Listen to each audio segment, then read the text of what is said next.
Okay, students. So, hope you all are doing excellent. So, in the last class, we had discussed about the First World War, its impact on India, and about the idea of Satyagraha given by Gandhiji. So, today I will just help you to revise what we have learned from the first class, and then we will move ahead with Ralt Act and Jallianwala Bagh movement also. So the question related to the Satyagraha was, what do you understand by the idea of Satyagraha? Explain in detail. So the idea of Satyagraha emphasized the power of truth and the need to search for truth.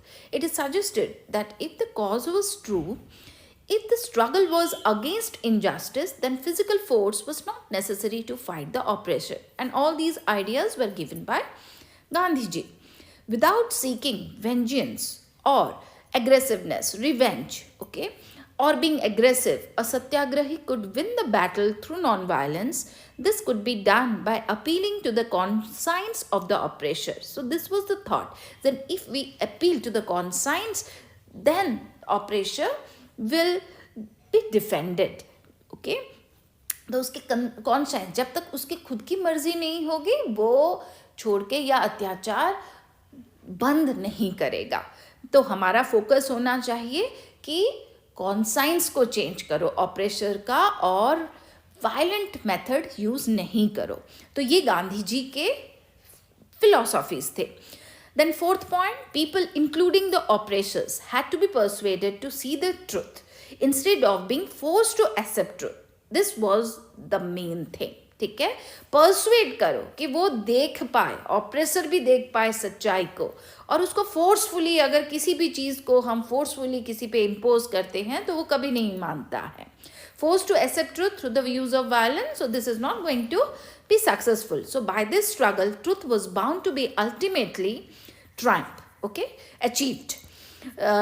Mahatma Gandhi believed that this dharma of non-violence could unite all Indians. So this was the philosophy of Mahatma Gandhi and the idea of Satyagraha. Next, what were different movements that was started by Gandhiji? So list the Satyagraha movements that Gandhiji started or organized soon after returning from South Africa. And if you remember, beta, in which year actually Gandhiji had returned? So it was 1915, and after he came back to India, he roamed around the India to understand about the people and about the situation of India. So after arriving, Gandhiji successfully organized these type of movements. So in 1916 or 17 also, 16 with 17, he traveled to Champaran in Bihar to inspire the peasants to struggle against the oppressive plantation. In 1917, he organized a satyagraha to support the peasants of the Kheda district of Gujarat, and affected by crop failure and epidemic. The peasants of Kheda could not pay the revenue, and were demanding that revenue collection be relaxed. And in 1918, Mahatma Gandhi went to Ahmedabad to organize a satyagraha movement among cotton mill workers. So these were the satyagraha movements that was started by Mahatma Gandhi. Now we will learn about the Ralt Act.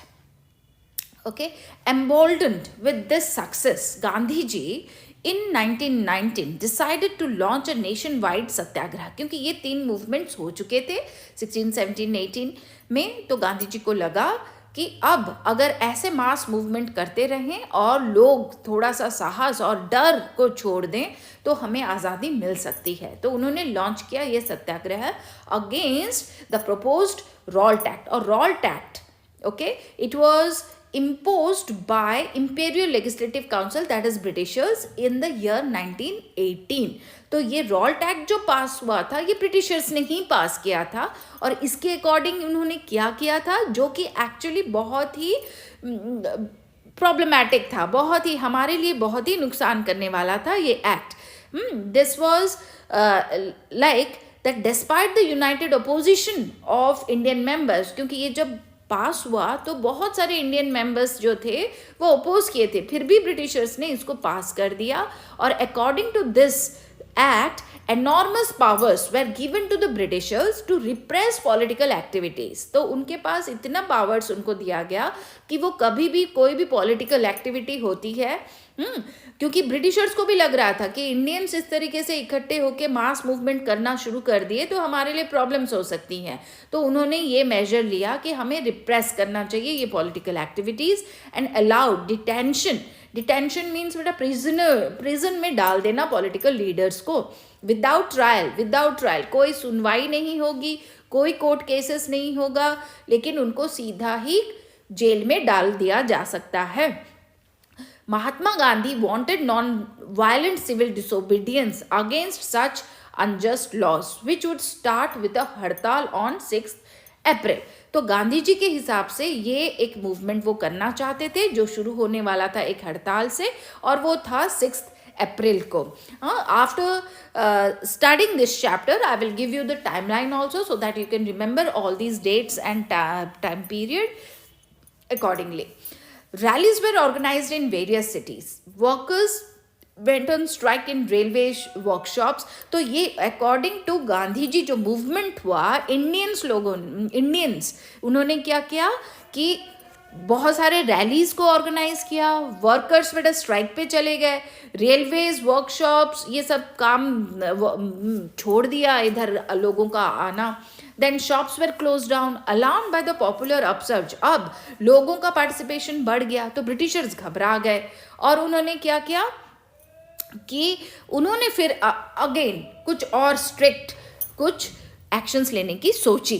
तो क्योंकि railway और telegraph बहुत important थे British administration के लिए, वो जब disrupt हो गया तो ब्रिटिश एडमिनिस्ट्रेशन ने डिसाइड किया कि इनको तो सप्रेस करना ही, to clamp down on nationalist. So local leaders were picked up from Amritsar. तो ये जो एक्शंस थे ये ब्रिटिशर्स ने शुरू कर दिए. तो एक बार एक्चुअली कुछ इंडियंस करते थे तो ब्रिटिशर्स और जोर से उसका फिर रिप्रेसिव एक्शंस ले लेते थे. तो अब जबरदस्ती कई लीडर्स को पिक किया गया और प्रिजन में डाल दिया.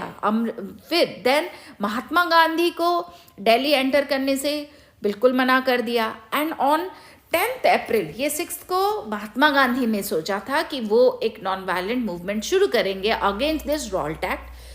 10th अप्रैल को जैसे ही ब्रिटिशर्स को लगा कि ये बहुत मास मूवमेंट में टर्न आउट होने वाला है तो ब्रिटिश पुलिस ने police in Amritsar fired upon a peaceful procession, provoking widespread attacks on banks, post offices and railway stations. Martial law was imposed and General Dyer took command. तो ये Britishers के actions थे जो कि 10th अप्रैल में शुरू हो गए. So accordingly, the question to this segment would be, what was Ralt Act? Why was it passed? How did Indian leaders react to it? Or the question may be, what was Anti-Ralt Satyagraha Act? What was Anti-Ralt Act Satyagraha? And why was it launched? What measures did the British government take to suppress it? So we have already read about it, but point wise we have to write down. So Ralt Act was an act passed through the Imperial Legislative Council that allowed detention of political prisoners without trial for 2 years. Despite the united opposition of Indian members, it was passed to give the government enormous powers to repress political activities. Then you have to write about what happened in 6th April and then what happened in 10th April. Okay, so this already we have discussed. You can write down point wise and you can remember it. Then we will talk about Jallianwala. So on 13th April, what happened? The infamous Jallianwala Bagh incident took place. On that day, a large crowd gathered in the enclosed ground of Jallianwala Bagh. Some came to protest against. अब 2 reasons थे जिसके लिए वो सारे इकट्ठे हुए थे जलियांवाला बाग में. एक रीज़न था कि कुछ लोग आए थे प्रोटेस्ट करने के लिए गवर्नमेंट्स के ये जो मेजर्स थे, लेकिन कोई नॉन वायलेंट मेथड नहीं यूज़ करने वाला था. बस एक जैसे प्रोसेशन, या आप बोल सकते हो जैसे एड्रेस करना है, लोग गैदर होके बातचीत करना चाहते थे. Others had come to attend the annual Baisakhi fair. So these were the two reasons for which people had come together at Jallianwala Bagh. Being from outside the city, many villagers were unaware of the martial law that had been imposed. अब उधर martial law भी impose कर दिया गया था और general Dyer को appoint कर दिया था. General Dyer entered this area, block the exit points and open fire. ये बहुत ही दर्दनाक हादसा हुआ था जिसके लिए अभी भी चर्चा होती है. और it was actually a massacre जिसमें बहुत सारे हंड्रेड्स लोग मर गए थे. His object as he declared later was to produce a moral effect. तो डायर ने ये किया था ताकि और सारे इंडियंस घबरा जाएं और ऐसे मूवमेंट करने की सोचे भी ना. तो डराने के लिए बेसिकली था, to create in the minds of satyagrahis a feeling of terror and awe. So as the news of Jallianwala Bagh spread, अब कुछ एक्शंस इंडियंस की तरफ से भी होना तो जायज़ था बिल्कुल, क्योंकि उन्होंने इतना बड़ा एक बिल्कुल मासाकर, इतना मास किलिंग सॉर्ट ऑफ हो गया था. तो अब इंडियंस का क्या रिएक्शन था? तो crowds took to streets in many North Indian towns. There were strikes, clashes with the police and attacks on government buildings. तो ये Indians ने किया. The government responded with brutal repression, seeking to humiliate and terrorize people.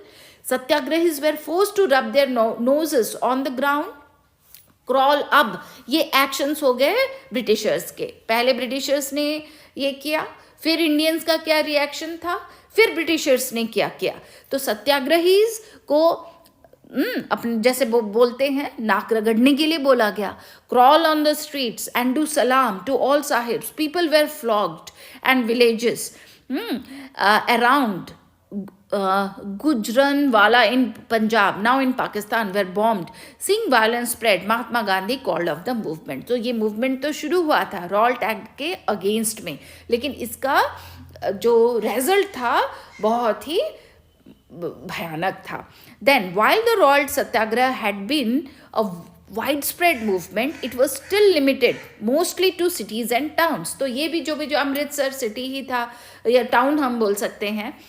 तो ये सिर्फ urban areas में ही ये movement हो रहे थे, और जहाँ पे लोग थोड़े पढ़े लिखे और उनको पता चल रहा था कि हम एक्सप्लॉइट हो रहे हैं ब्रिटिश के अंडर में. Mahatma Gandhi now felt the need to launch a more broad based movement in India, but he was certain that no such movement could be organized without bringing Hindus and Muslims closer together.